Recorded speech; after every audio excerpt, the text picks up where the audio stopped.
Hello everyone and welcome to today's webinar. Today's webinar is titled Biomechanical Evaluation of Diagnostic Tests for Rotator Cuff Lesions. My name is Christopher Iverson and I work here at Anybody Technology.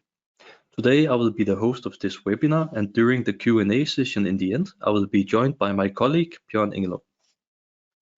In today's webcast we have an external speaker, Johanna Mense, who is a PhD candidate from the University of Bern in Switzerland. And Johanna will present how biomechanical understandings about clinical challenges can be gained using musculoskeletal modeling. She will share insights into muscle load distribution for shoulder models with different rotator cuff tear patterns and compare those to the behavior of a healthy shoulder model. And the presentation will start in a few minutes or so. But just before we go ahead and start, I will give you a general introduction and overview of the Anybody modeling system, for those of you who are unfamiliar with the software or musculoskeletal modeling and simulations in general. First of all, I would like to point your attention to the control panel which appears on the right side of your screen. You are very welcome to submit questions and comments via the questions panel during the presentation, and we will try to address the questions in the very end of this webinar. In case we do not get to answer all of your questions, then we'll try to do so by email within a reasonable time. So let's begin with having a look at what the Anybody modeling system actually is. The Anybody modeling system is a software that allows you to do musculoskeletal modeling and simulations. As input, it takes motion data as kinematics and forces, and it calculates the internal body loads as joint moments, joint reaction forces, and muscle forces. And here you can see a screenshot from the actual software, so this can give you an idea of how the system looks. At the moment, Anybody is used in a wide variety of areas and applications, and a few examples of this is movement analysis, product optimization design, the field of sports optimization, ergonomics, orthopedics and rehabilitation, and assistive devices as, for example, an exoskeleton. And to give you an idea of the typical workflow in Anybody, it could look something like this. So you provide the recorded motion data as input, and then you can use body models which you or others have built.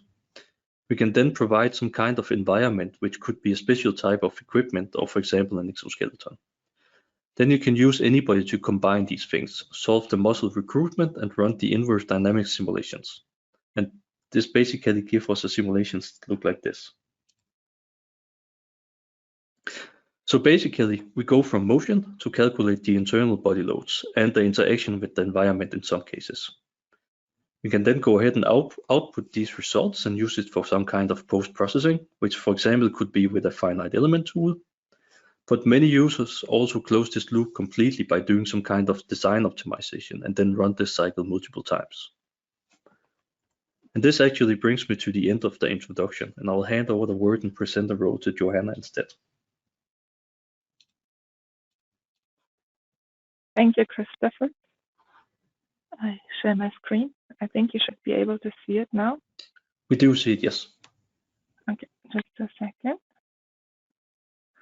Yes, thank you for the introduction, Christopher. So I would like to just give a very brief introduction into our group and what we are doing. My name is Johanna. I'm the PhD candidate at the University of Bern. And I'm also co-supervised at the ETH of Zurich, especially with respect to the biomechanics that I'm doing. Our group is subdivided into two, let's say, different specialties. One is more the use of machine learning algorithms for automatic image analysis and landmark detection, and then me doing more the biomechanics together with the students that are working on the biomechanics using these insights from the automatic image analysis. We are located in Switzerland, and we are also working very closely with clinicians in the hospitals, such that we can put our project more into a clinical context. And this is our team with researchers, PhD candidates, and our current master students. Just a very brief insight into our current project that we are working on overall. So in our general workflow, my colleagues are focusing on using MR and CT imaging and then using those for performing automatic segmentation of the bone and of the muscle and tendon structures. And at the same time, then also perform 3D anatomic analysis using landmark detection and also, let's say, automatic analysis of pathologies. With all these insight and this information, they also try to train algorithm to perform prognostic models for the outcome prediction. But then also my PhD focused on using these insights from the automatic analysis for the biomechanical simulations, where we try to reach a more subject-specific analysis using the subject-specific information. Today's work that I would like to present to you is focusing on really understanding what happens in our biomechanical model with these different rotator cuff lesions. And I'm focusing on showing these results in different diagnostic tests that are performed in the clinical routine. And for this, first, I would like to outline the clinical challenge that you face during physical examination. So after some time, when patients experience pain or shoulder weakness or limited range of motion, they seek clinical care. And the first step what clinicians usually perform is some of these tests that you also see in those videos, where they perform a physical exam in certain postures and they assess the pain or also the weakness in the affected shoulder. After some time, then an MRI is taken as well to really confirm the diagnosed lesion. We know from literature that there is a big variability in outcome sensitivity and specificity. So the question arises, why do we perform these tests if we anyway have an MRI taken afterwards? And if we know about this high variability and sensitivity and specificity of those tests. And for this, I would just like to briefly outline or give you this overview, which I think outlines nicely the benefit of those diagnostic tests. And what you see in this flow, you see that there's on the top the physical exam with the diagnostic test, and on the bottom the MRI. And if we now look on the left side, you can see if you have a positive test, so the patient is not able to perform a certain posture, and also the MRI confirms that there is a tear diagnosed in the shoulder. This basically means that this patient is not able to compensate for the lost rotator cuff functionality, and in those cases maybe a treatment, an invasive treatment like a repair is required. If we now look on the other side, on the right, where we have a negative test result of the diagnostic test, however, we do see a tear diagnosed in an MRI, somehow this indicates that these patients seem to be able to compensate for the lost rotator cuff functionality, and maybe for those patients, physiotherapy might be sufficient. So this brings me to the conclusion of the purpose of these tests, where we can say they have two purposes. First, we would like to diagnose the severity and the location of a rotator cuff tear. But secondly, we also at the same time want to assess the patient's coping mechanism with compensating muscles in the shoulder. And based on these two purposes, I defined two research aims for this study. First, to use inverse dynamic modeling to identify tests that minimize the involvement of the surrounding muscles. And secondly, to also identify the muscles that compensate and mimic a negative test result. This brings me to the method of this analysis. So as Christopher pointed out before, I are using a musculoskeletal model in anybody, the shoulder model. And the shoulder model is based on the data of the Dutch shoulder group. You see now the glenohumeral joint indicated here as a joint with rotations but no translations, and the contact forces are distributed along the glenoid rim. Right now you see how the rotator cuff muscles are highlighted here in the different locations in the shoulder, and they are discretized into individual muscle bundles with wrapping surface underneath to achieve a more physiological muscle path. In total, we have around 180 discretized muscles. And finally, you also see in this video the shoulder rhythm, where we have a scapular elevation and rotation coupled to the humeral rotation, which is basically at the moment defined as a generic shoulder rhythm. And looking more into the simulation of rotator cuff lesions. Here on the left image, you see the 4 different rotator cuffs. There were supraspinatus on the top, the infraspinatus and teres minor in the back, and the subscapularis in the front. And on the right, on the schematic image, you also see how these are distributed around the humeral head from anteriorly to posteriorly. And once I simulated the different rotator cuff lesions, I I grouped them into different locations. So for an anterior lesion, we looked into a subscapularis tear, where at the same time I also inactivated the long head of the biceps, since it is usually held in the bicipital groove by the subscapularis, and if this one is torn, then also the long head of the biceps often becomes unfunctional. Secondly, for superior tear, I inactivated the supraspinatus. And thirdly, for posterior tears, I looked into 3 different scenarios, where first I just inactivated the infraspinatus alone. Then I inactivated the infraspinatus and the teres minor together, because the teres minor rarely tears on its own. And thirdly, we also looked into a combination of all the 3 muscles, the supraspinatus, infraspinatus, and teres minor, as the supraspinatus is in a lot of cases also involved into one of these tear patterns. Which diagnostic test did we look at? For each of these locations of rotator cuff tears, I defined 2 tests which are routinely performed in physical examinations. For posterior tears, we have the infraspinatus test and the hornblower test, where a clinician performs some resistance against external rotation. In the infraspinatus test, lower abduction angles of the arm, and in the hornblower test at higher abduction angles. Secondly, we have the superior tear test, where we look into the Job test, and the Fulcan test, where the hand is held at the side of the body and the thumb is pointing downward and upward respectively. And lastly, we are looking into the anterior tear test, where I defined the lift-off test and the bear hug test for these tests. And in the lift-off test, you have the hand held behind your back, and then the bear hug test on the opposite shoulder. In each of these tests, I defined a range of positions together with the clinician, which are often seen in the clinical routine. For example, often patients are not able to reach 90% of abduction, such that we also defined a region from 70 to 90 degrees of abduction. So the steps of the methodology that we took was first to evaluate the muscle moment arms in each of these diagnostic postures to identify the synergists. And secondly, I performed the simulation in the healthy model, where all the muscles are intact, and I compared the muscle activity in all the synergists. And thirdly, in a pathological model, I then inactivated the respective muscle group and then assessed the compensatory muscle activity. And this already brings me to the results. So for the first step, we are looking into the evaluation of the moment arms.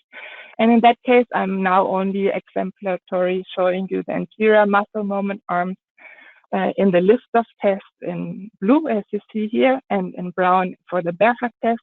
And we are looking into the moment arm on the y-axis, and then for each of the muscles in the shoulder highlighted here. And you can observe that we have some muscles with a negative moment arm and other muscles with a positive moment arm.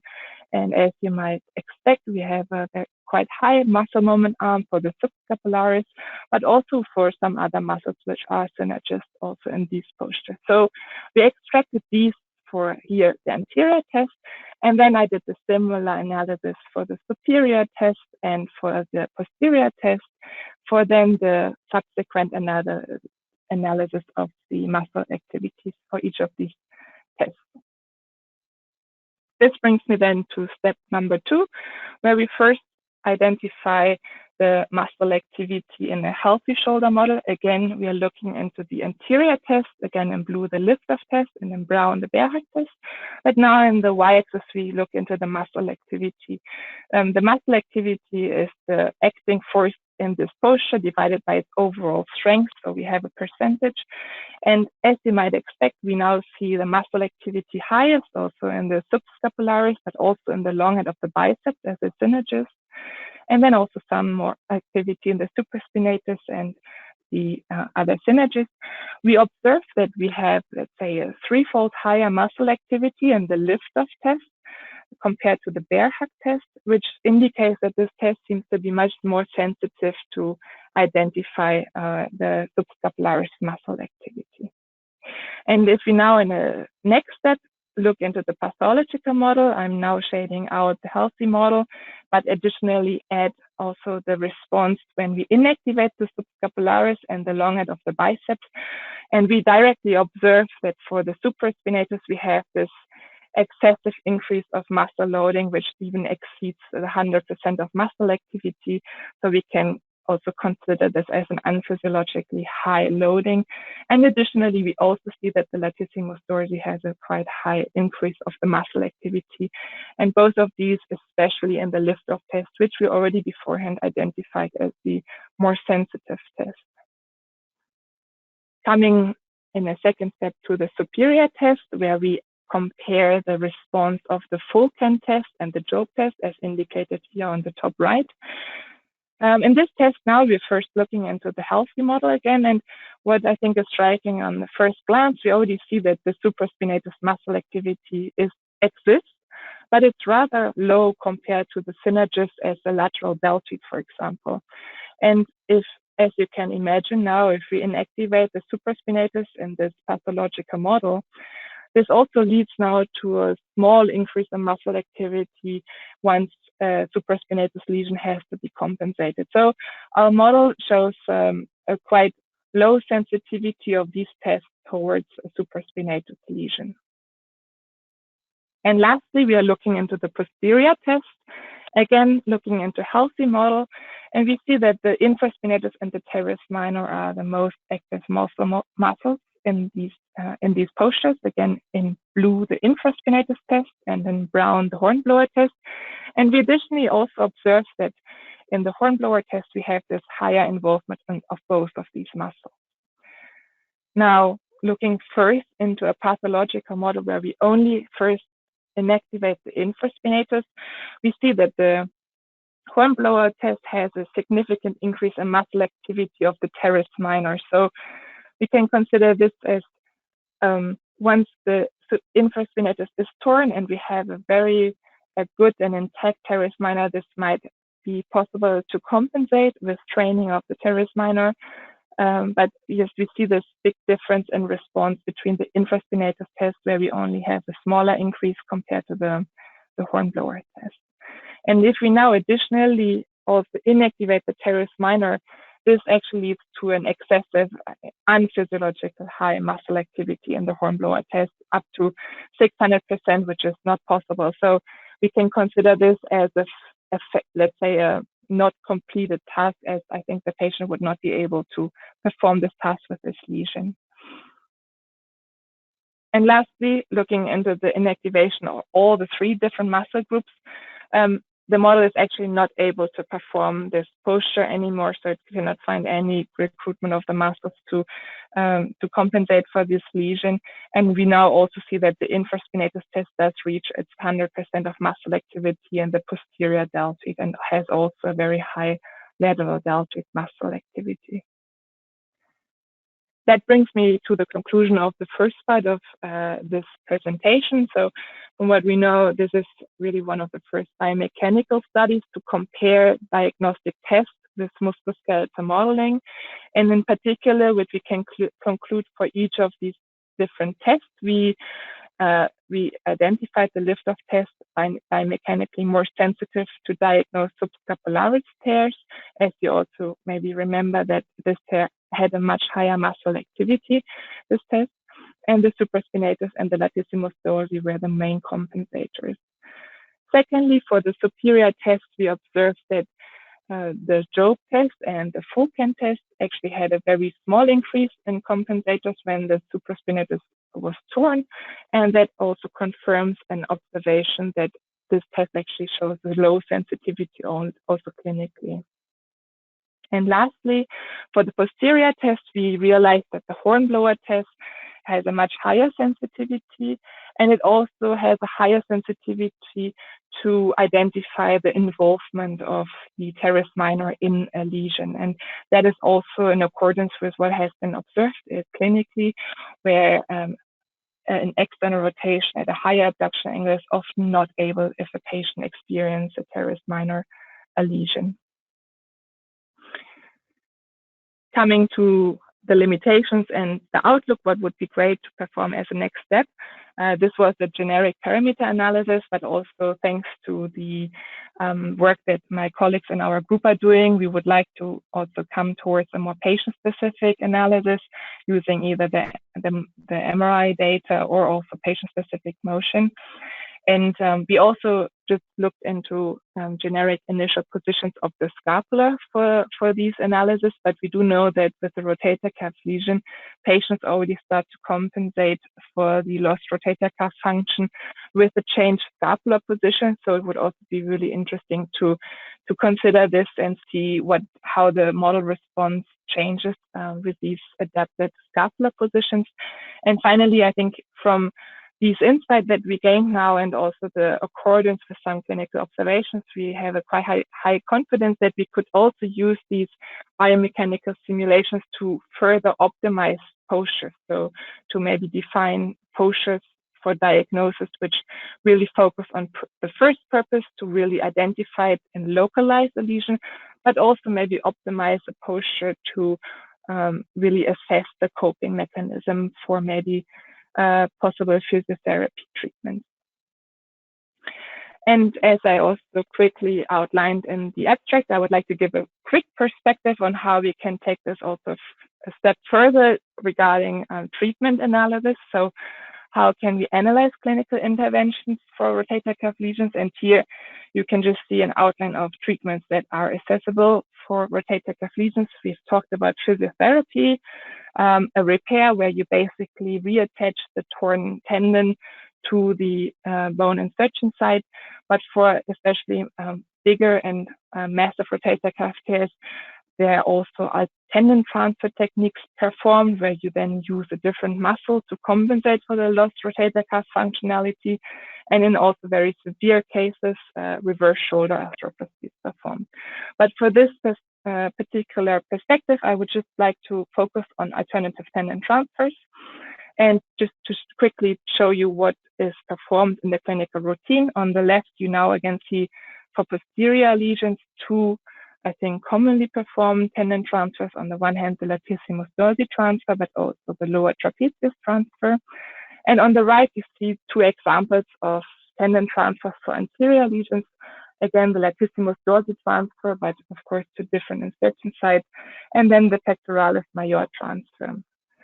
And for this particular example, I will focus only on the tendon transfers for posterior tear. And you will see here in the methodology how I implemented them, but also how they are performed in a clinical routine, which I think is quite interesting. When we look into the upper image, the latissimus dorsi transfer, we see that the latissimus dorsi originally is an internal rotator in our body, and the clinicians, they detach the latissimus dorsi on the humeral shaft and then reattach them on the posterior part of the humeral head, close to also the insertion site of the infraspinatus and teres minor, to actually make this muscle an external rotator. And also in my particular case for the simulation, I then adapted the wrappings of the muscles to also achieve a physiological muscle path. On the lower images, you see the example of a lower trapezius transfer, where interestingly you take a scapular mover, the trapezius, you detach the lower portion of the trapezius, and then often with a graft, because you also have to have a bit more of a distance for this muscle, you then reattach it also on the posterior side of the humeral head. And I just want to show you as an example in one of those tests how then the muscle response changes using also tendon transfer. So here I'm just showing one of the examples that we had looked at before. We are looking now into a massive rotator cuff tear. So we inactivate all three muscle groups in the posterior part, the supraspinatus, the infraspinatus, and teres minor. And we are now looking only into the infraspinatus test, where we have this at the side of the body. And as you might remember, we saw the main compensation in the posterior delt sheet and the lateral delt sheet here in dark brown, in dark blue, compared to the shaded in the healthy shoulder model. And I will now show you the response adding also the tendon transfers. So what we are looking at now is in let's say, the edge color of pink, the latissimus dorsi transfer, and with the edge color green, the lower trapezius transfer. And on our graph, you then see also the muscle activities of the originally main compensators here with these respective edge colors, and then also the muscle activity of the tendon transfer muscle that is then also relieving some of the muscle activity in these others. And I think there's two observations that we can make here. We see that those two tendon transfers both successfully relieve some of the loading of the posterior deltoid and the lateral deltoid. And if at all, the lower trapezius seems to be a bit more effective in doing so, because it unloads the two compensators even more, where we almost reach a level of the healthy shoulder model again. Secondly, what we observe is that the lower trapezius does carry more activity compared to the latissimus dorsi. And I think this is due to the fact that the lower trapezius overall has a lower strength compared to the latissimus dorsi in this respective case. This brings me a bit to the outlook of how can we use this. So you see that we can compare the effectiveness of different tendon transfers as an example here. We can take this also a step further, and we can also analyze to optimize, for example, insertion sites for a tendon transfer. And finally, we can use this methodology to then also simulate different treatment techniques. And this already brings me to the end of my presentation. I just would like to give a very brief outlook on what we are currently working on. So as I mentioned in the methodology, currently the shoulder model only allows for rotations but no translations. But also thanks to a research stay in Aalborg in the last couple of months, I was also able to learn from the group of Michael Skipper-Anderson of the knee model. And we would like to realize a model in the shoulder that also allows for gland hormone translations.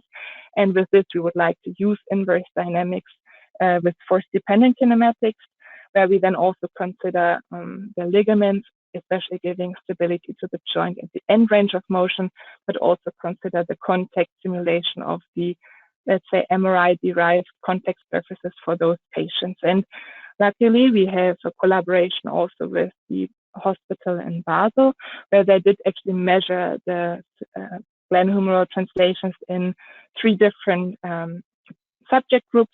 They had symptomatic and asymptomatic rotator cuff tear patients, but also healthy subjects.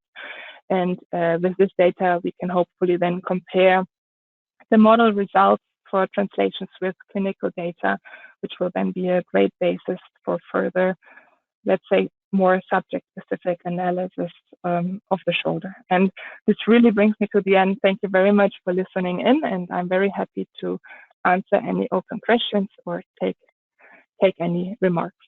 Thank you very much. Thank you very much, Johanna. It was a very interesting presentation. Just before we go to the Q&A session, I would just like to say a few words about our online resources and also our upcoming events. I'll just make myself the presenter once again.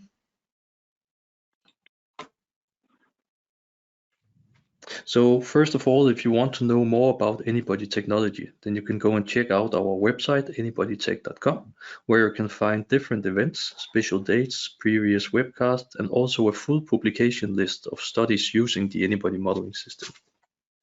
You can also go and check out our website, anyscript.org. This is our community website for people using Anybody. And here you will find multiple online resources as our wiki page, several blog posts, and links to our repository sites. It's also here our forum is located, and you can go and ask questions and get help from some fellow Anybody users. Then I would also like to announce our upcoming symposium on January 12th, 2023.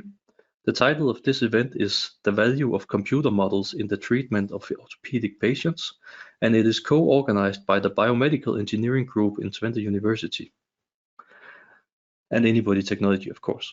And here we'll have presentations and hear the perspectives from 4 different speakers. A bioengineering perspective from Professor Nico Verdonschot, head of the Orthopedic Research Laboratory at Radboud University Medical Center. A modeling perspective from Anybody co-founder Søren Tørholm. An orthopedic company perspective from Eric Garling, the Senior Director of Data Intelligence at Stryker.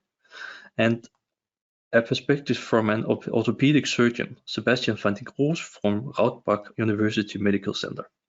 The registration for this event is free and it's already open, so you can go and check out our website and register. And there will be a QR code on my next slide, so you can also register through there.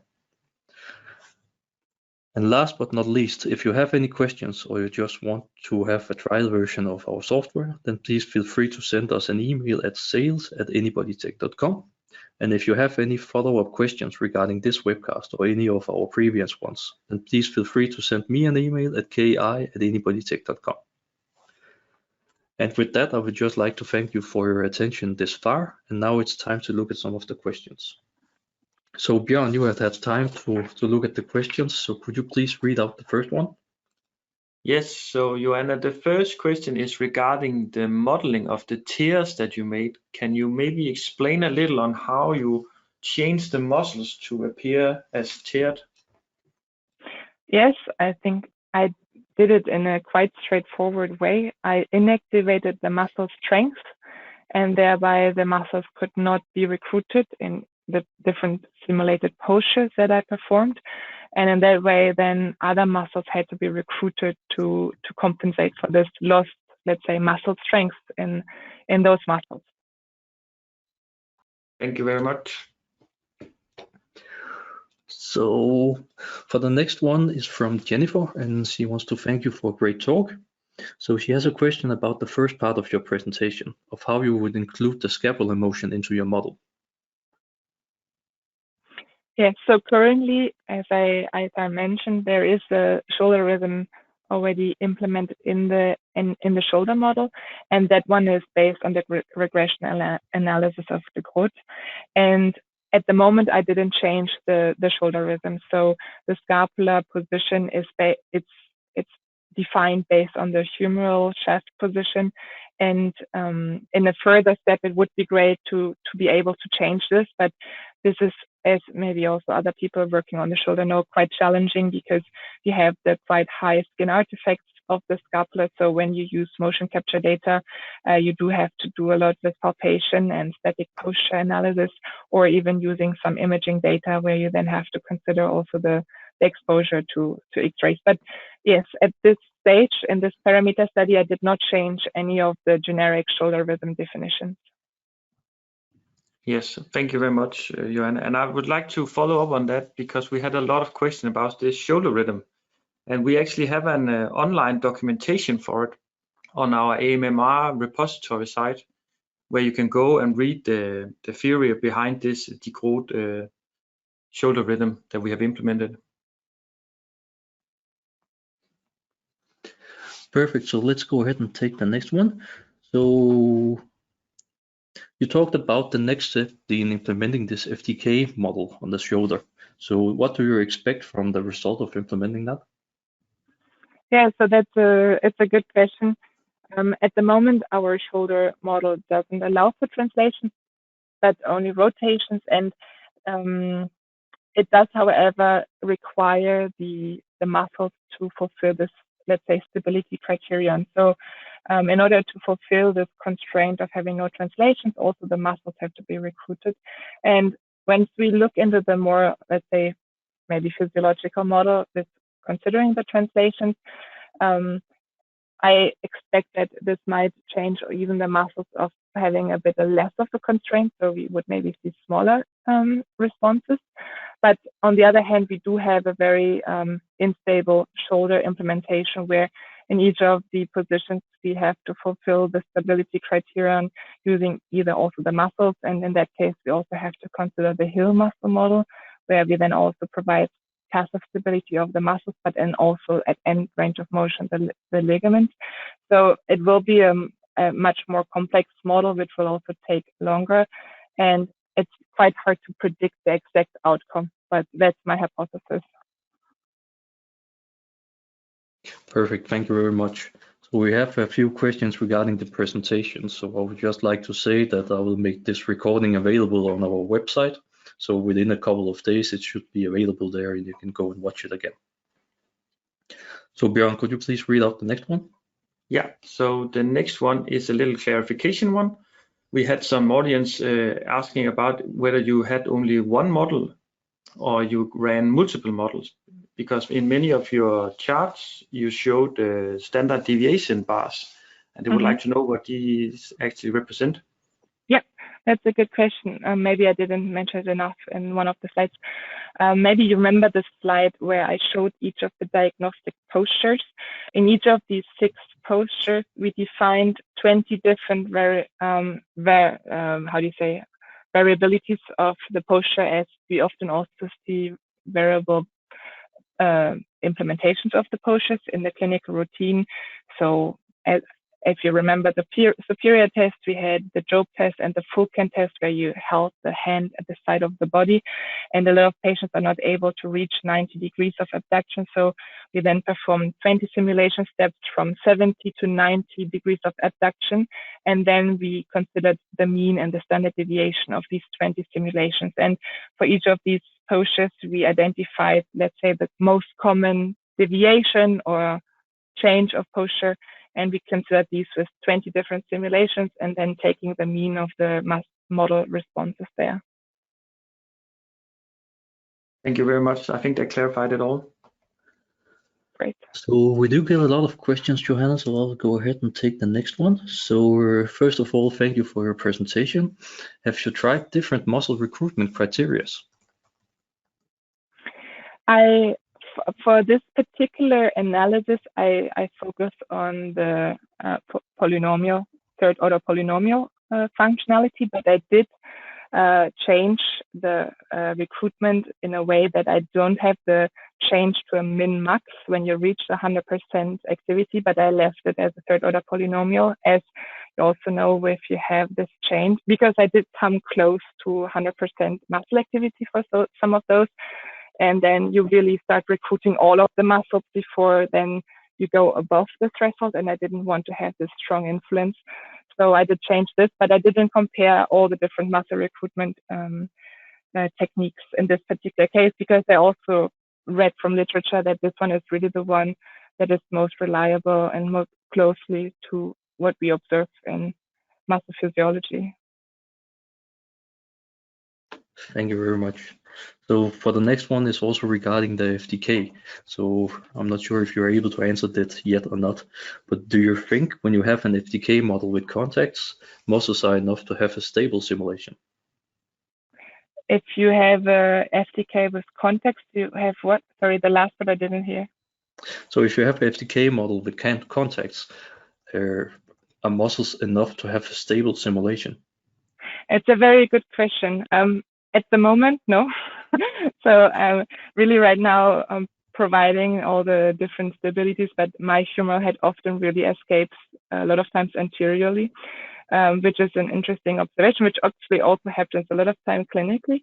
But I think it's a really delicate interplay between muscle passive stability in mid-range of motion, and then also ligament and other passive structures providing stability at end range of motion. The Hill muscle model for sure is, I think, crucial to achieve this.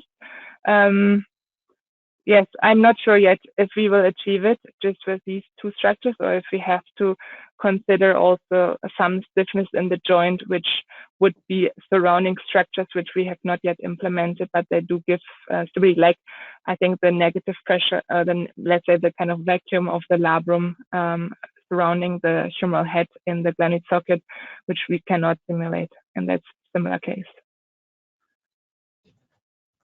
Perfect. Thank you very much. So I think we'll take one last question, and it's a more broad perspective. So now you have done the study and found a lot of findings. So how do you think we can use this in the clinical routine? Yeah, and I think that's a good question. So we do discuss these results and insights a lot with the clinicians, and I think we can do 2 things. One is really use these insights to also help define better physiotherapeutic therapies. So when we look into the response of the different muscles, and then also maybe have optimized diagnostic postures, then this would actually help to maybe also identify patients who do not need any further treatment, and that would be sufficient with physiotherapy. And otherwise, I think, yes, for the test where we have a more severe case of a rotator cuff lesion, then it would be also great to identify, is the repair going to work if we have also other muscles still intact, or do we have to go to a more severe or a more invasive treatment of, for example, a shoulder arthroplasty, because none of the muscles can compensate for the lesion. So I think it gives indications for different treatments, and it helps for the definition of further steps. Perfect. Thank you very much. So I think we will leave it from here. So I would like to thank you once again for taking the time to do the presentation, Johanna. Thank you. I think it was really interesting, and the amount of questions to also show that there is a lot of interest from the audience. So that's very good. Yeah, it's nice to see. Thank you very much for all the questions. It was nice. So with that, I would just like to thank all the attendees for listening in, and I hope to see you again for another webcast in the future. And as I already said, the recording of this one will be available on our website within a couple of days. So thank you for now. Thank you. Bye-bye.